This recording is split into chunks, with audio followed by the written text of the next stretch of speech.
Hello all, welcome back to my YouTube channel. ನಾನು ನಿಮ್ಮ ಕೃಷಿಕಾ ಗೌಡ. ಇವತ್ತು ನಾವೊಂದು ನೈಟ್ ರಿಸೆಪ್ಷನ್ಗೆ ಹೊರಟಿದ್ದೀವಿ. ವೆನ್ಯೂ ಇರೋದು ಒಕ್ಕಲಿಗರ ಚೌಟ್ರಿಯಲ್ಲಿ.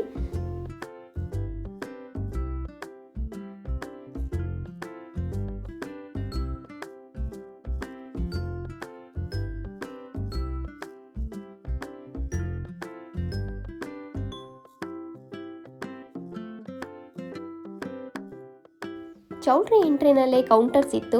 ಇದರಲ್ಲಿ ಮಾಕ್ಟೈಲ್ ಮತ್ತು ಚಾಟ್ಸ್ ಕೌಂಟರ್ಗಳನ್ನು ಇಟ್ಟಿದ್ರು. ವೆರೈಟೀಸ್ ಆಫ್ ಚಾಟ್ಸ್ನ ಇಟ್ಟಿದ್ರು. ನಾವು ಹೋಗಿದ್ದೆ 8:30 ಹಾಗೆ.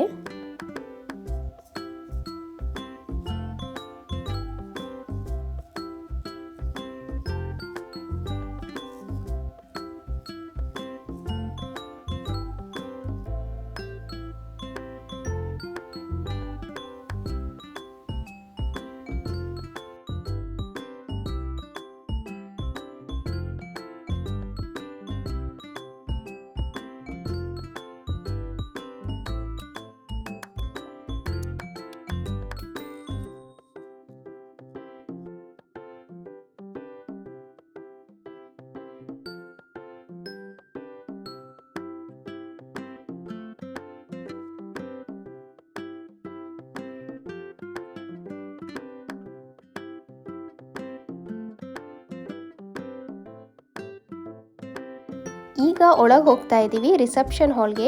ಡೆಕೋರೇಷನ್ ಎಲ್ಲ ತುಂಬ ಚೆನ್ನಾಗಿತ್ತು. ಫ್ರಂಟ್ನಲ್ಲಿ ಇಟ್ಟಿದ್ದ ವಿಘ್ನೇಶ್ವರ ಮೂರ್ತಿ ಅಂತೂ ತುಂಬ ಇಷ್ಟ ಆಯಿತು. ತುಂಬ ಕ್ಯೂಟಾಗಿ ಕಾಣ್ತಾ ಇತ್ತು. ನಾವು ಮೇಲೆ ವಿಶ್ ಮಾಡಕ್ಕೆ ಹೋಗುವಾಗ ತುಂಬ ಜನ ಏನಿರಲಿಲ್ಲ. ಕೆಳಗಡೆ ಆಲ್ಮೋಸ್ಟ್ ಜನ ಕೆಳಗಡೆ ಊಟದ ಹತ್ರ ಇದ್ರು. ನಾವು ವಿಶ್ ಮಾಡಿ ಕೆಳಗಡೆ ಊಟಕ್ಕೆ ಹೋಗೋಣ ಅಂತ ಅಂದ್ಕೊಂಡ್ವಿ.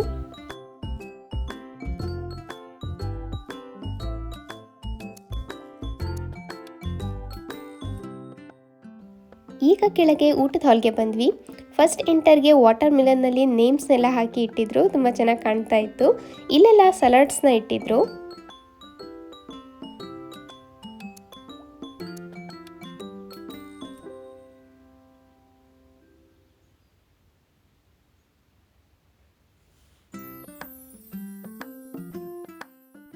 ಇಲ್ಲೆಲ್ಲ ವೆರೈಟೀಸ್ ಆಫ್ ಡಿಶಸ್ನ ಇಟ್ಟಿದ್ರು. ಊಟ ಬಫೆ ಸಿಸ್ಟಮ್ ಇದ್ದಿದ್ದರಿಂದ ನಾವು ಕೂಡ ಪ್ಲೇಟ್ಸ್ನ ಕಲೆಕ್ಟ್ ಮಾಡ್ಕೊಂಡ್ವಿ. ಫಸ್ಟ್ ಟೊಮೊಟೊ ಸೂಪ್ನ ಟೇಸ್ಟ್ ಮಾಡಿ ನೆಕ್ಸ್ಟ್ ಸ್ವೀಟ್ ಕೌಂಟರ್ ಕಡೆ ಹೋದ್ವಿ. ಇಲ್ಲಿ ರಸಗುಲ್ಲ, ಬರ್ಫಿ, ಚಂಪಕಲಿ ಹೀಗೆ ವೆರೈಟೀಸ್ ಆಫ್ ಸ್ವೀಟ್ಸ್ನ ಇಟ್ಟಿದ್ರು.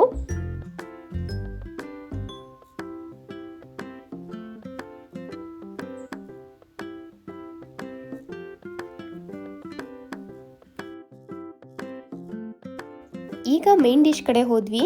ಇಲ್ಲಂತೂ ತುಂಬ ವೆರೈಟೀಸ್ ಇತ್ತು. ಎಲ್ಲೆಲ್ಲಿ ಏನೇನಿದೆ ಅಂತ ಹುಡ್ಕೋಕೆ ತುಂಬ ಟೈಮ್ ಬೇಕಾಗ್ತಾ ಇತ್ತು.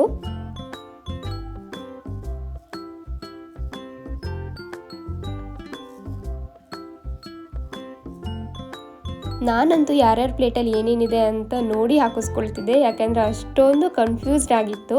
ಅಷ್ಟೊಂದು ವೆರೈಟೀಸ್ ಆಫ್ ಫುಡ್ ಇತ್ತು ಅಲ್ಲಿ. ಬಟ್ ಅಲ್ಲಿ ಎಲ್ಲರೂ ನನ್ನ ಥರನೇ ಕನ್ಫ್ಯೂಸ್ಡ್ ಆಗಿದ್ರು ಅಂತ ನನಗೆ ಅನ್ನಿಸ್ತು. ಸೊ ನನಗೆ ಅನಿಸಿದ್ದು ಏನಂದರೆ ಕೂರಿಸಿ ಬಾಳೆದೆಲೆಯಲ್ಲಿ ಹಾಕೋ ಊಟನೇ ಬೆಸ್ಟ್ ಇರುತ್ತೆ.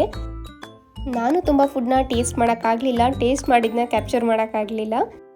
ಲಾಸ್ಟಲ್ಲಿ ಫ್ರೂಟ್ ಸಲಾಡ್, ಐಸ್ ಕ್ರೀಮ್, ಬೀಡ ಎಲ್ಲ ಇಟ್ಟಿದ್ರು. ಅಲ್ಲಿವರೆಗೂ ನಾನು ಹೋಗಲಿಲ್ಲ. ಇಲ್ಲಿಗೆ ನನ್ನ ಬ್ಲಾಗ್ನ ಎಂಡ್ ಮಾಡ್ತಾ ಇದ್ದೀನಿ. Thank you for watching.